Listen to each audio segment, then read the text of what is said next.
What is up, everyone? JD here. I hope you're doing well today. I got a review for you. Let's get into it.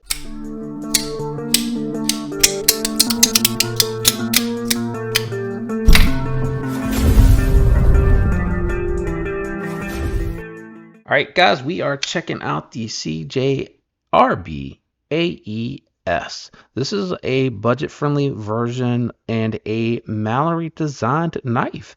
You got G10 with a copper inlay here. Very cool design feature they added onto it. Other than that, it's a very simplistic design. You got a very neutral handle here, contoured G10 scales, about a 4.5 finger grip for me. I do hang off the back a little bit on this one.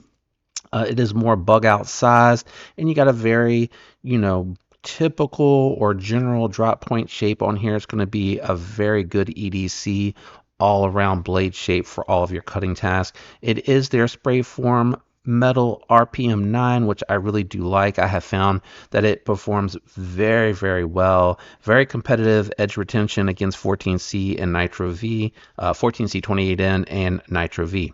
You have thumb stud deployment, a very thin blade stock, a very nice finish to it as well. You got a machined satin finish. I think that looks very nice. Very good edge geometry and blade geometry here. It's a very slicey knife and very comfortable to cut with. While I was cutting with it, it did show some wear, and it is a knife that came in as a review sample in the pass around group, so I don't hold that against it when I get those. I have found generally RPM 9 comes very sharp with a very good edge angle from the factory. And all the examples I have seen, RPM 9 perform very well. This blade shape also tends to lend to a very nice drop point tip so that you're able to do tabletop and detailed work with that pinch grip. It's very comfortable. I do have larger hands, so keep that in mind, but I am able to get really far out to the tip, and I don't have to twist my wrist up very high to get into the detailed cuts. And then also no need to really choke up here. I can get the thumb out due to the size of the knife pretty close to the edge, and that allows me to get where I need to be in order to be able to get into my packages, letters, envelopes, things of that nature. And I mean, it gets down to a very fine tip. I do want to point that out. No hot spots really to speak of. I do like how CJRB does their fold over clips here. Even where it ramps up, it's chamfered down and so wide enough to where I don't feel like that really digs into my hand too much. So I'm okay with the fold over steel clip, especially at this price point. Thumb studs are typical thumb studs here. Nothing exciting, but they do work very well. Very satisfying to deploy. Good for the reverse flick. Now, I will say I did notice with this example, and again, I don't know if it's because it's been in the pass round and I've never seen this before, but something feels a little different with the detent. It doesn't feel like it's falling in to that detent hole very well. It could just be that it needs to be cleaned and lubed, but it does feel a little off compared to what I've normally seen from CJRB liner locks. They usually have very crispy detents and they feel very solid when you close them. I guess is the best way to describe it. But overall, I do like the design, and it is comfortable ergonomically. I did notice with this particular example, again, pass around, it did come with a rough edge coming out of the box, and when I tried to strop and hone it the first time, couldn't quite get it exactly right, and I had to do a second attempt at it, and it honed up good after that.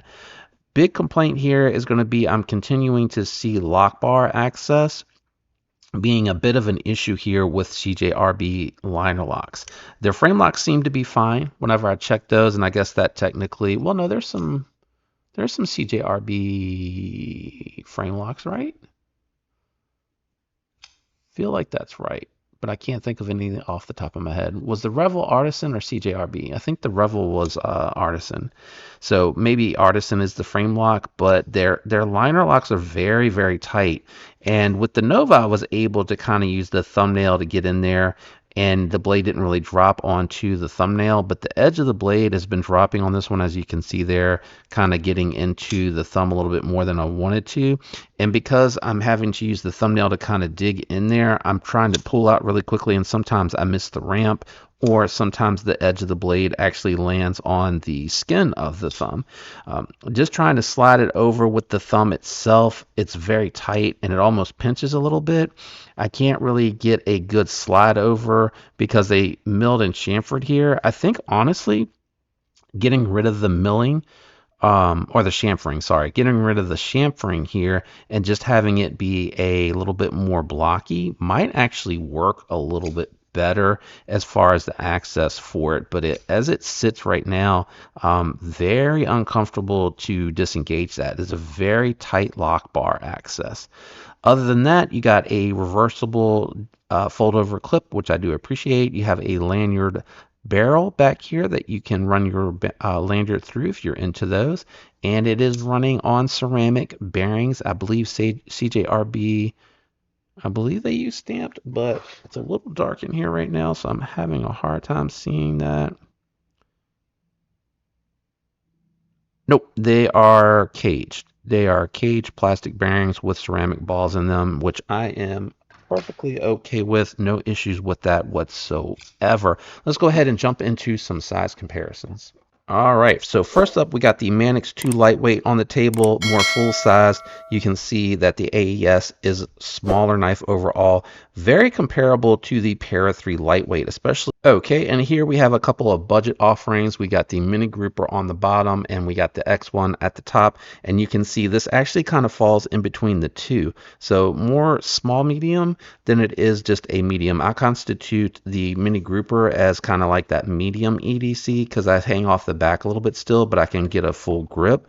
I think the flipper tab kind of is the reason for that, because with this one here, I'm getting like 3 3/4 grip here with the finger and able to do it that way. So let's do close profile. Close profile, I would say this one is the most slender in height, and then as far as carry profile in depth, it actually kind of falls in between the two of these. So good carry profile, small EDC. Let's grab the scale and check the weight on this one. All right, scale is out and on. I don't expect this to be over 3. Yeah, so around 3, actually at 3 ounces exactly, which I think is a very nice weight for everyday carry for a gent style knife. Let's go ahead and get into my final thoughts and impressions on this one. So this is going to be around $50, which I think is very competitive. I personally like RPM 9. I think it has great edge retention and is a very manageable steel, something that's going to be very easy to sharpen.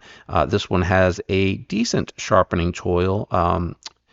Actually, as I'm looking at the light, I think the plunge grind ends right at the edge there. So you may get a little bit of a smile. And the good news is the lock bar lands back here. You see that little hump?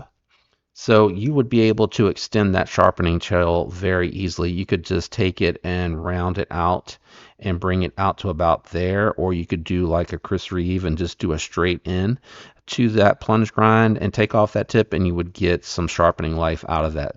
That being said, it's a $50 budget knife. If it got a little bit of a smile or you had to put your own choil in there, it's not the end of the world. Does it affect the score a little bit? Yeah. Again, big complaint is definitely going to be that lock bar access. It is very bad. There's no way around it. I like CJRB. I think they do a lot of great things, but this lock bar access is just a big miss for me on this one. I like the smooth G10. I like that you have slightly contoured scales. Good move making it a nested reversible deep carry pocket clip. Great thumb stud action. You know, it's a very gentlemanly, classy design here, classic drop point, and very comfortable ergonomics on the handle. Yes, it does dig in a little bit here for me on the pinky, but I do keep in mind that with the larger hands, it may be less that are affected than others, but I think it's a good size for everyday carry, a good price point. You got that ceramic bearings that are KH, you got steel liners with G10 contoured on top, so there's a lot of positive here. Unfortunately, the lock bar access is a big influence on this, so for me this is going to be a 4.4. Lower than average That lock bar access brings it down hugely. I like the classic design. I like RPM 9 and the price point. The smooth G10 with the copper inlay are all positives. But that lock bar access is pretty bad on this one. If they fixed this, it would probably bring it up into the 5s, but as it sits, 4.4 is as high as it can go for me specifically. If you like something smaller, something like the X1 with good lock bar access, so you don't have to use the thumbnails to get to that. You just push that over very easily, and it's good access. And instead of chamfering, they notched it. So I think that's really something they could do here, is just leave that thickness there and notch it so that you can grip it very easily, and that's going to be around $50 also. Or you could go with like a button lock or crossbar lock from CJRB. They have the Hectare, they have the Persado. I think those are really good alternatives with the crossbar locks, because they actually do the lock face geometry properly, so it actually feels like a true detent. You can get those with RPM 9 versus this one's Nitro V. I forget where it's written on this one. Is it written on this one? Might be hard to see with the print. Nope, there it is right there. Nitro V. You can see it. Trying to think what other alternatives you could really jump into for around that $50 price point. The Mini Grouper I think is $60. It's a little bit more expensive, but it does have a superior lock, better ergos, and multiple means of deployment. So you could spend, the extra 10 on here. It is Nitro V as well, but I do like that Schillen style blade shape, and it is even more neutral in ergos than the AES. But overall, it's okay for me. Let me know what you think about my score on the AES. Do you agree or disagree? Do you have one of these? And has your experience been any different? I am curious about that. Sometimes it's tough when you're just getting one review sample to check out.